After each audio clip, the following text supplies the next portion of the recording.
این کت کیمونو با یقه انگلیسی سرخود میتونه گزینه مناسبی برای فصل تابستون باشه. سلام، من مرضیه هستم. به کارگاه کوچیک من خیلی خوش اومدین. امروز میخوام آموزش الگوسازی، برش و دوخت این مدل کت کیمونو با یقه انگلیسی سرخود رو بهتون آموزش بدم. بریم برای دیدن آموزش. این مدل یقه رو من میخوام امروز روی اساس بالاتنی کیمونو الگوسازی کنم. شما میتونید این یقه رو روی تمام اساسهای بالاتنه طراحی بکنید. اساس پنسدار، بدون پنس و یا کیمونو قابل اجراست. منتها مشتری من چون مدلی که درخواست کرده بودن مدل مانتوی کیمونو بود، من آموزش این مدل رو براتون روی اساس کیمونو آماده کردم. مانتوی کیمونو به خاطر اینکه خنک و راحت هستن و چند سایزه میشه ازشون استفاده کرد، خواستگاه خیلی زیادی پیدا کردن بین مشتری‌ها. خب نکاتی رو که اگر که میخواین از الگوی کیمونو استفاده کنین، نکاتی رو که در ادامه بهتون میگم رو حتما در نظر بگیرید. اول اینکه من قد این مانتو کتی رو 85 در نظر گرفتم. این مانتو میتونه بلندتر هم باشه، ولی چون مشتری من میخواست حالت کتی داشته باشه، قد 85 براش در نظر گرفتم. سایزی که این مانتو روش اجرا شد سایز 48. پس این مانتو هم برای سایزهای پایین و هم سایزهای بالا به خاطر کیمونو بودنش قابل اجراست. مقدار سرشانه و آستین رو، یعنی این مقدار رو من 62 در نظر گرفتم، یعنی میزان سرشانه و قد آستین رو جمعاً از روی این خط حساب کردم، شد عدد 62. نکته رو که باید بهش توجه کنید میزان شیب سرشانه است. ببینید شیب سرشانه رو چجوری حساب میکنیم. از گوشه گردن یک خط صاف میکشیم و فاصله این خط صاف و لبه آستینمون میشه شیب سرشانه. شیب سرشانه توی آستین کوتاه با آستین بلند متفاوته. در آستین‌های کوتاه ما شیب سرشانه رو معمولاً 3 تا 5 در نظر میگیریم. فرض کنید میخواین یک آستین کوتاهی داشته باشین، کیمونو باشه یا آستین سرخود باشه، قد آستین شما تا اینجاست. خب ببینید شیب این مقدار میشه. حالا ببینید میام پایین‌تر، آستین داره بلندتر میشه. ببینید میزان شیب بیشتر شد. برای این مانتو من شیب 10 رو در نظر گرفتم. شما حتی میتونید شیب 15 رو هم در نظر بگیرید. یعنی موقعی که میخواین ابتدای کار اساس الگوی کیمونوتون رو رسم بکنید، بلندی آستینتون رو که در نظر گرفتین به اندازه شیب 15 پایین بیایید. نکته که باید توجه بهش بکنید اینه که وقتی شما شیب سرشانه رو زیاد میکنین، لیویر و چین و چروک هایی که در قسمت هلال زیر دست ایجاد میشه کمتر میشه، اما آزادی حرکت دست محدود میشه. برای بالا بردن شخص اگر که این شیب سرشانه زیاد باشه، دستش رو خیلی راحت بالا نمیتونه ببره یا گوشه های لباسش از پایین به سمت بالا کشیده میشن. حالا شما در نظر بگیرید برای مانتوتون اون کم بودن لیویرها براتون اهمیت داره یا آزادی زیاد. من مشتری که این مانتو رو سفارش داد آزادی دستش خیلی براش اهمیت داشت، پس من شیب 10 رو برای این میزان قد آستین در نظر گرفتم. نکته بعدی میزان گشادی لباس اساس کیمونوه. من در آموزش رسم اساس الگوی کیمونو مفصل راجع به آزادی ها براتون توضیح دادم. لینک ویدیوی رسم اساس الگوی کیمونو پایین توی توضیحات قرار داره. برای این مانتوی کیمونو من برای آزادی 1/4 دور باسن به اضافه 6 الی 8 سانتی متر رو در نظر گرفتم. یعنی این خط کمر و خط باسن ما در الگوهای کیمونو یک خط پهلومون خط صافه، هر دو به یک میزان هستن. شما بیاین 1/4 دور باسن یا سینه، هر کدوم که بزرگتره. گاهی وقتا شخص سینه خیلی برجسته‌ای داره و شما بهتره که دور سینه رو در نظر بگیرید. من اینجا 1/4 دور باسن یا دور سینه به اضافه 6 الی 8 سانتی متر رو در نظر گرفتم. من عدد 6 رو در نظر گرفتم، تا 8 سانتی متر میتونید در نظر بگیرید و این پهنا رو به اندازه این مقدار در آوردم.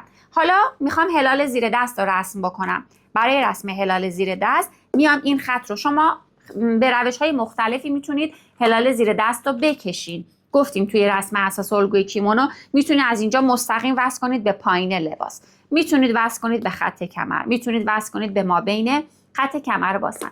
اما اگر بخوام بهتون یک روش دقیق‌تری رو بگم برای این مانتو، من اومدم این خط رو به صورت خط صاف تا بالا کشیدم. از اینجایی که پایین پهنای لباسم بود 1/4 دور باسن و حالا یا سینه، هر کدوم که بزرگتره، به اضافه 6 تا 8 برای من اینجاها شد. این نقاط رو به هم دیگه وصل کردم تا بالا مقداری امتداد دادم. خب حالا این قسمت پایین آستین رو هم، گشادی دم دست آستین رو من 18 سانت در نظر گرفتم. 16 تا 18 سانتی متر شما میتونین گشادی مچ دستتون رو در نظر بگیرین. گفتیم توی آستین های کیمونو دور دست گشادی بیشتری داره. خب حالا این قسمت رو هم وقتی که خواستین رسم بکنین حتما باید اینجا توجه کنید که زاویه‌تون زاویه قائمه باشه. حالا مجدد قاعده گونیا رو میذارم روی خط مچ آستین و یک خط صاف میکشم. ببینید اینجا الان زاویه قائمه دارم. خب محل برخورد این دوتا خط رو وسطش رو پیدا میکنم. این خط رو به اندازه 12 تا 14 سانتی متر امتداد میدم. من به اندازه 12 سانتی متر بیرون اومدم. پس اینجا رو 12 تا 14 سانتی متر میتونید بیرون بیاید. حالا هلال زیر دست رو رسم میکنم. از همین ابتدا من شروع کردم به هلال کردن. ببینید گاهی وقتا میگفتیم مثلا یک مقداری میایم از اینجا هلال میکنیم. نه، من از همین ابتدا، این سلیقه دیگه، از همین ابتدا شروع کردم به هلال کردن و هلالم هم اومد تا ما بین خط کمر و باسن. به این صورت هلال زیر دستم طراحی شد. خب حالا این آستین برش داره. سعی کنید آستین های کیمونو رو برشدار همیشه آماده بکنین، به خاطر اینکه خب هم متراژ کمتری پارچه ایجاد میشه، هم وقتی که شما آستین کیمونوتون رو برش بزنید، چون دیگه این آستین روی اوریب نمیفته. شما اگر این رو یه تیکه بخواین روی پارچه بندازین، این قسمت آستین روی اوریب میفته و توی دست تاب میخوره. پس سعی کنید که برشدار کنید آستین های کیمونوتون رو. حالا دیگه سلیقه‌ایه. من قبلا آستین افتاده رو و برشدار کردن رو آموزش دادم، این که اون آموزش هم پایین قرار داره. حالا من این دفعه خواستم یک مقدار متفاوت باشه. البته مشتری من مدلی که به من نشون داد این برش رو داشت که حالا من میخوام اینجا این برش رو هم بهتون بگم به چه صورت هست. میام و وسط آستین رو پیدا میکنم، وسط مچ آستین رو پیدا میکنم، میشه این قسمت. این قسمت هلال زیر دست رو هم اندازه میزنم با متر ایستاده. هر چقدر که بود 1/3 رو پیدا میکنم، از پایین میرم بالا. پس اینجا شد 1/3. روی خط سرشانه به اندازه 10 الی 12 سانتی متر میرم و علامت میزنم. این 10 الی 12 سانتی متر در واقع همون میزان سرشانه شما، نهایتاً به اضافه 1 سانت بیشتره. پس توجه کنین اگر سرشانه شما عدد 12، نیایید 10 رو علامت بزنید، نیایید 11 رو علامت بزنید. چرا؟ چون اون وقت این برش میفته داخل سرشانه و خیلی بد فرمیسته. بهتره که این برش وقتی برش خورد یا روی سرشانه یا 1-2 سانت بیشتر از سرشانه باشه. پس این نکته رو توجه بکنید. پس اینجا رو 10 الی 12 سانتی متر یا میزان سرشانه به اضافه 1-2 سانت بیشتر مشخص میکنم و این دوتا نقطه رو به همدیگه وصل میکنم. خب حالا با این خط من کار دارم، برای همین به صورت خطچین کشیدم. میام این خطی رو که به صورت خطچین کشیدم رو وسطش رو پیدا میکنم، علامت میزنم و این علامت رو به علامت مچ آستینم وصل میکنم. الان شما یک برش اینجا و یک برش اینجا دارید. آستین شما یک آستین با 2 تا برش شد. میتونید این برش وسط رو نداشته باشید، ولی خیلی زیبا میشه اگر که این برش رو هم داشته باشید. اما شما نباید بیایید این خطی رو که به صورت خطچین کشیدم به صورت خط صاف داشته باشین. چرا؟ چون قرار تیکه بالا جدا بشه. ببینید این میشه جلوی شماره 1 برای آستین، این میشه جلوی شماره 2 برای آستین. این دوتا جلوها برای پشتم همین اتفاق میفته. پشت شماره 1 و جلوی شماره 1 قرار به هم دیگه چسبونده بشه و یک تکه بشه. خب اینجا ما نوک‌تیز داریم. بعد ما قرار این رو بدوزیم به تنه. چجور من میتونم یک زاویه رو بدوزم به تنه و چجور این زاویه رو تمیز در بیارم؟ اصلا ما میگیم که نباید قسمت‌های زاویه دار و نوک‌تیز داشته باشیم. پس کاری که میکنم اینه که میام 2-3 سانت بالا رو قاعده گونیا رو میذارم، از این علامت صاف میام پایین. حالا از اینجا به بعد شروع میکنم یه کوچولو فرم هلال دادن. حالا اگه خواستم میتونم به صورت یک خط صاف وصلش کنم. این نکته رو خیلی توجه بهش داشته باشین. نیازی نیست مثل آستین افتاده که اومدیم فرم حلقه آستین دادیم اینجا هم فرم حلقه آستین رو بدیم، چون ما نمیخوایم فرم حلقه آستین داشته باشیم، میخوایم فقط اینجا نوک‌تیز نباشه. این خیلی مهمه. حالا توی ابعاد بزرگتر و توی سایز بزرگتر وقتی خودتون این الگو رو آماده کردین متوجه میشین که اگر اینجا نوک‌تیز باشه چقدر زشت میشه و چقدر لباس شما بد فرم میشه. خب حالا میریم سراغ یقه و مدل سازی یقه. برای این کت، مانتو کتی، من فضای روی همگرد در نظر گرفتم. شما میتونید این فضا رو حذف کنید و فضای روی همگرد نداشته باشید. من اومدم بین 6 سانتی متر به جلوی لباسم. ببینید اینجا خط الان CF، از خط CF 6 سانتی متر به عنوان فضای روی همگرد در نظر گرفتم و علامت زدم. این نقاط رو به هم دیگه وصل میکنیم. 6 تا 8 سانتی متر میتونید فضای روی همگرد داشته باشین که مانتوتون یه مانتو کتی 4 دکمه یا 6 دکمه زیبا باشه. حالا اگر شما میخواید زیر این مانتو کتیتون یک لباسی بپوشید که یقه داره، یقه مردانه داره، یقه ایستاده، یقه شکاری، منظورم یقه گرد یا یقه های هفت و مسطح نیست، یقه مردانه، یقه هایی که یه مقدار حجم دارن، مثل یقه مردانه، یقه شکاری، یقه بیبه، این مدل یقه ها. اگر میخواید یک بلیزی بپوشین یا یک شمیزی بپوشین که اون مدل یقه ها رو داره، حتما باید از گوشه گردن به اندازه 1 سانتی متر این یقه رو باز بکنید، هم در قسمت جلو و هم در قسمت پشت. این یک اصله، یک اساسه که شما زمانی گوشه گردن لباستون رو باید باز بکنید که میخواید زیر اون لباس یک لباس یقه دار بپوشید. اما اگر نمیخواید زیر این کت یک لباس یقه دار بپوشید یا میخواید یک تاپ بپوشید یا یک شمیز یقه مسطح بپوشید، نیازی نیست که یقه رو باز بکنید، مگر اینکه خودتون دوست داشته باشین یقه از گردن فاصله داشته باشه که من اصلا بهتون توصیه نمیکنم چون اصلا زیبا نمیشه. پس ببینید این نکته خیلی مهمه. ابتدای کار شما وقتی میخواید لباس رو برش بزنید فکر بکنید که قرار زیر این لباس چی پوشیده بشه و اگر دارین برای مشتری دوخت میکنید حتما از مشتریتون این نکته رو بپرسید. حالا میخوام خط شکست یقه رو مشخص بکنم. خط شکست یقه رو هر جایی که دوست داشتین میتونید در نظر بگیرین. من میخوام یک یقه انگلیسی بلند باشه. این یقه انگلیسی سرخوده میخوام بلند باشه. میتونید شما تا خط باسن در نظر بگیرید، میتونید تا پایین خط باسن در نظر بگیرید. من 4 سانتی متر از خط باسن رفتم بالا. کجا؟ روی خط جدید، روی این خط قرمز رنگ. این خط باسنم رو امتداد میدم. شما اگر که خط روی همگرد ندارید، فضای روی همگرد ندارید، دیگه این کارا رو روی خط CF اصلیتون انجام میدین. ولی من دیگه الان خط CF جدیدم این خط قرمز رنگه. 4 سانتی متر رفتم بالا، علامت زدم و این علامت رو به گوشه گردن وصل کردم چون من نمیخواستم که گوشه گردن مانتو رو باز بکنم.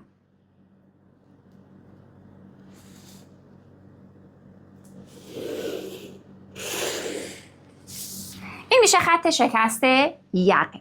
ببینین بازی یقه، اگر که مانتوی شما مانتوی جلو بازه، بازی یقتون تا اینجاست، یعنی فضای روی همگرد نداشتین، بازی یقتون تا اینجاست. اما اگر که شما روی همگرد دارین این میزان بازی یقتون نیست، چون دکمه خور میاد روی همدیگه و یک فضای از اینجا پوشونده میشه و میزان بازی یقتون کمتر میشه. به این نکته هم توجه بکنین.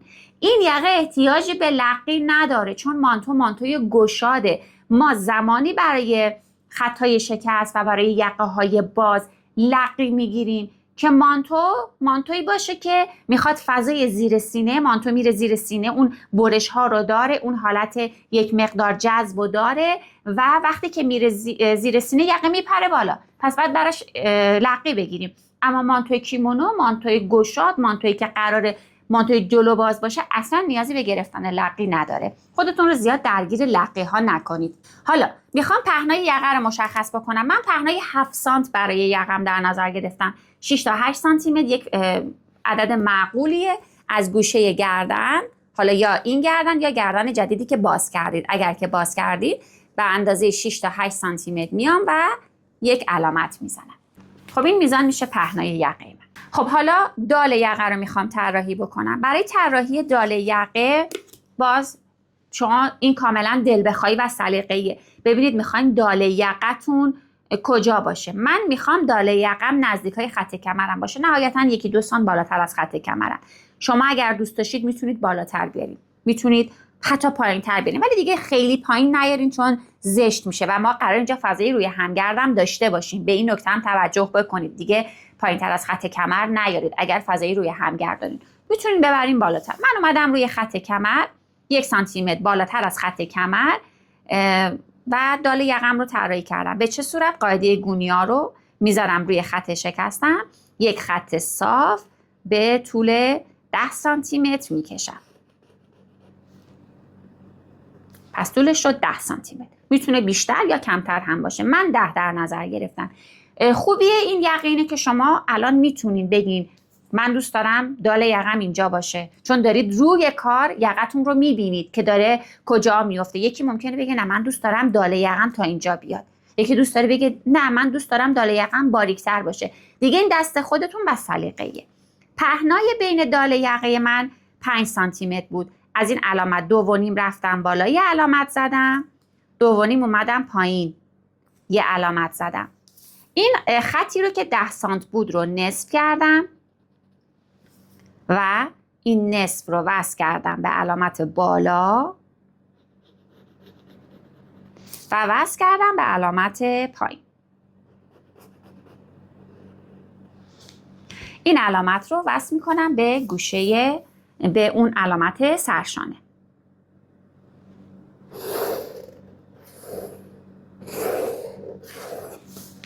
خب حالا این خط رو من نمیخوام خط صاف باشه. اصلا بهتره که یقه های انگلیسی یا یقه های بلند مثل آمریکای آرشال این خطشون خط صاف نباشه، چون توی دوغ زیبا در نمیاد. یه کوچولو خیلی کم، خیلی ملایم هلالش بکنید. ببینین هلال نباید جوری باشه که به شما بقی بده. یه هلال خیلی ملایم که اصلا قابل مشاهده نه، یعنی قابل حس کردن نباشه، ولی شما میدونی که هلاله، مثل این خطی که من اینجا دارم. پس این خط میشه خط اصلی یقه من. برای قسمت پایینم همینطور. من دوست دارم این قسمت دال پایینم 1 سانت از دال بالام بزرگتر باشه. میتونید شما انتهای همین علامت رو وصل کنید به این قسمت، ولی من دوست دارم 1 سانت کوتاه‌تر باشه. 1 سانت اومدم سمت داخل، حالا این علامت رو وصل کردم به انتهای خط شکستم. باز این رو میام یه کوچولو خیلی کم هلالش میکنم، خیلی کم.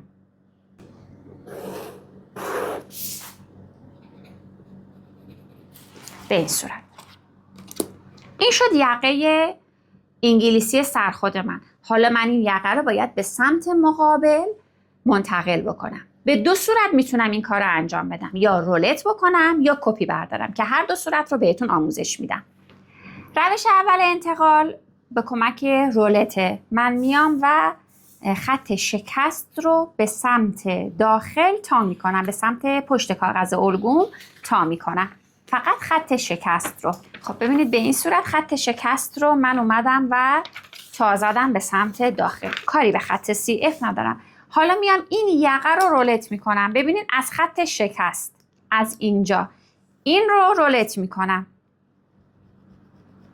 رولت هم یک وسیله به این صورت که دندونه های تیز داره. توی رولت کردن دقت کنید که مسیر رو درست رولت بکنید. خب حالا این قسمت داخلی دال رو رولت میکنم، این قسمت رو رولت میکنم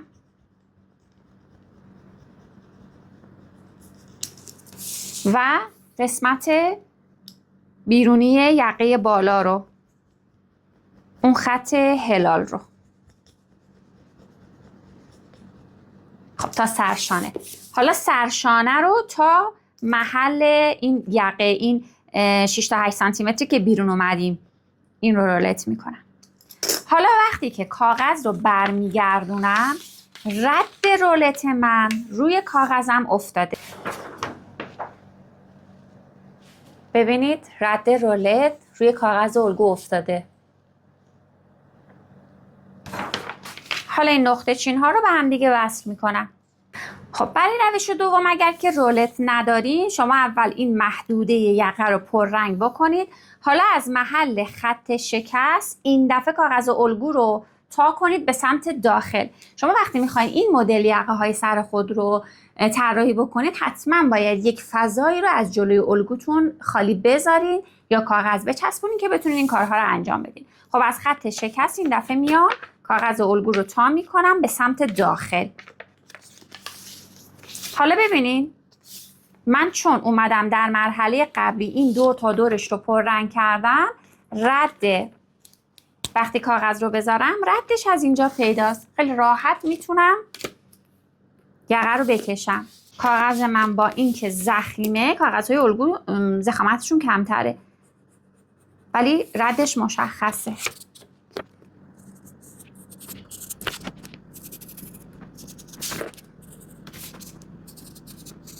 به این ترتیب منتقل شد به این سمت. حالا میام و دور تا دورش رو قیچی میکنم. قبل از اینکه بخوام دور تا دوره، ببینید اینور هم منتقل شد. قبل از اینکه بخوام دور تا دوره کاغذ الگو رو قیچی بکنم، اگر که خواستین برای کتتون جیب بذارین، جای جیب رو هم مشخص کنین. من برای این کت جای جیب رو روی خط باسن در نظر گرفتم. این دیگه کاملا سلیقه‌ایه، میتونین بالاتر هم در نظر بگیرین.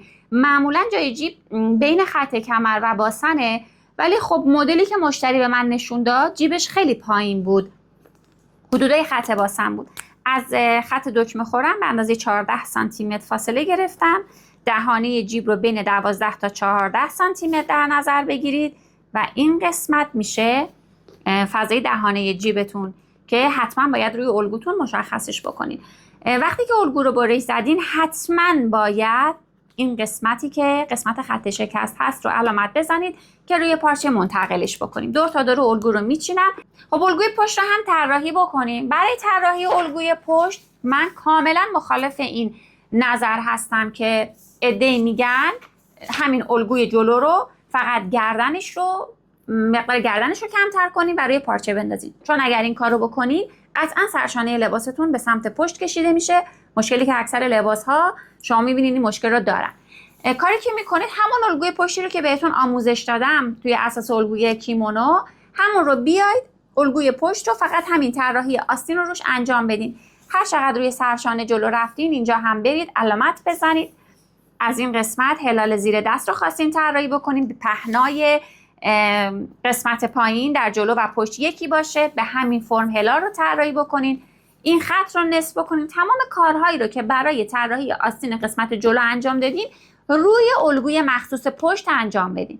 میدونین که الگوی پشت سرشانش بالاتره، الگوی جلو سرشانش 1 سانت پایینتره. همین تفاوت هست که لباس شما رو سر جای دقیق خودش توی تن قرار میده. پس لطفاً از یک الگو برای پشت و جلو استفاده نکنید. خب این الگو رو طراحی بکنین و دور تا دورش رو قیچی میکنیم. خب ببینید الگو رو بریش زدم، یقه به این صورت در میاد، به همین صورت باید روی پارچه بندازین. قسمت آستین رو جدا کردم. ببینید این خطی که اینجا ما اومدیم برشش زدیم، روی قسمت تنه اصلی اینجا رو باید علامت بزنیم که برش ما از اینجا بود. به این میگیم نقطه موازنه. این نقطه موازنه رو موقعی که الگو روی پارچه انداختیم، روی قسمت آستین پارچمون، روی بالا تنمون هم علامتش رو میزنیم. اینجا هم همینطور. قسمت پشت از اینجا آستینش برش خورده. اینجا رو علامت زدم که بعد موقعی که خواستم روی پارچه بندازم، اینجا رو روی پارچه به عنوان نقطه موازنه علامت بزنم. اینا نقاط موازنه خیلی مهم هستن. نقطه موازنه بعدی قسمت نقطه که انتهای خط شکست یقه است، این رو هم باید مشخص بکنیم. خب حالا آستین ها رو ببینیم. قسمت بالای آستین در قسمت پشت شد پشت شماره 1، پایین شد پشت شماره 2. پشت شماره 1 و جلوی شماره 1 رو باید به همدیگه بچسبونم به این صورت. اینها رو باید به همدیگه با چسب فیکس کنم. خب ببینید به این صورت در میاد. وقتی که خواست روی البته خب دیگه باید جوری بچسبونین که این فضا هم بینشون نباشه. شما با دقت این کار رو انجام بدین. موقعی که خواستین روی الگو روی پارچه بندازین، این خط رو مشخص میکنید به عنوان خط راستا. این خط وسط رو به عنوان خط راستا مشخصش میکنید و دیگه روی راستای پارچه میندازینش. برای همین میگم بهتره که لباس های آستین کیمونو آستینشون برش بخوره که این تکیه آستین توی راستا بیفته که پیچ نخوره آستین توی دستتون. جلوی شماره 1 به این صورت و جلوی شماره 2 و پشت شماره 2. خب حالا بهتره که اینجا هم برای شما برای خودتون علامت بزنید به عنوان نقطه موازنه. اینجا برش خورد، شما میتونید اینجا رو یه علامت بزنید که موقعی که میخواین این دو تیکه رو به هم دیگه وصل کنید این علامت ها رو روی الگوتون روی پارچه‌تون بزنید که بدونید این دو تا نقطه بعد به هم دیگه وصل بشن و فیکس بشن. این کارا خیلی بهتون کمک میکنه که دوخت تمیزی داشته باشین، تکه ها رو درست کنار هم دیگه قرار بدین. اینجا هم نقطه موازنه مشخص بکنین که موقع انداختن روی الگو کارتون دقیق و بدون نقص باشه. خب حالا قسمت بالا تنه پشت و جلو احتیاج به سجاف داره. برای سجاف قسمت جلو کاری که من میکنم اینه که میام از گوشه گردن اولیه، ببینید اینجا اون گردنی که اول داشتم، کاری به این تکه بیرون اومده ندارم. از اینجا به اندازه 8 سانتی متر میام و علامت میزنم.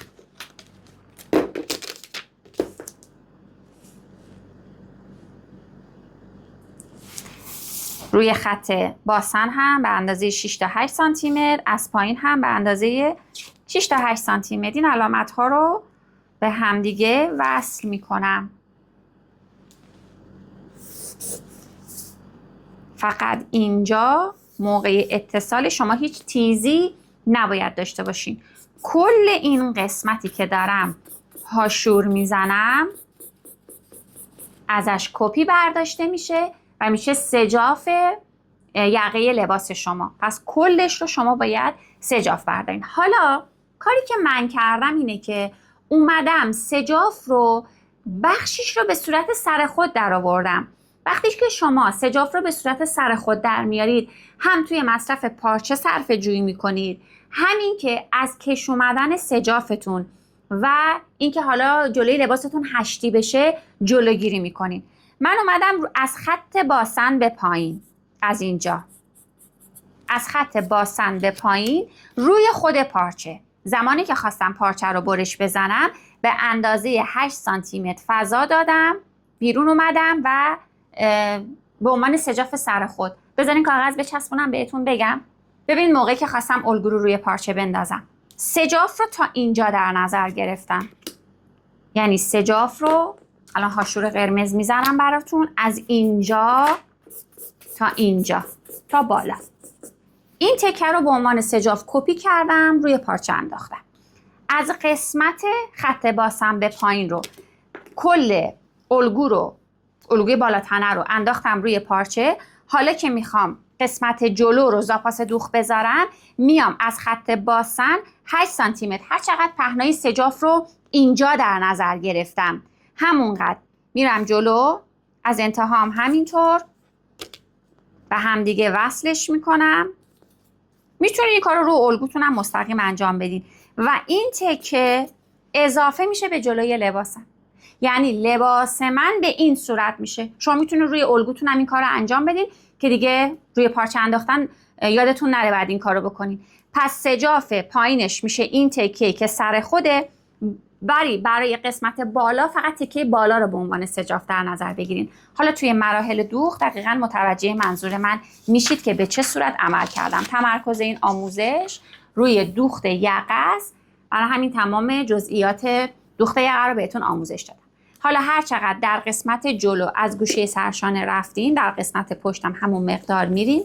از اینجا به اندازه 10 الی 12 سانتی متر پایین میایم و سجاف قسمت پشت رو هم طراحی میکنیم. فقط حواستون باشه این ابتدا باید به اندازه 1-2 سانتی مترش زاویه قائمه داشته باشه که در نهایت جلوی سجافتون نوک‌تیز نشه.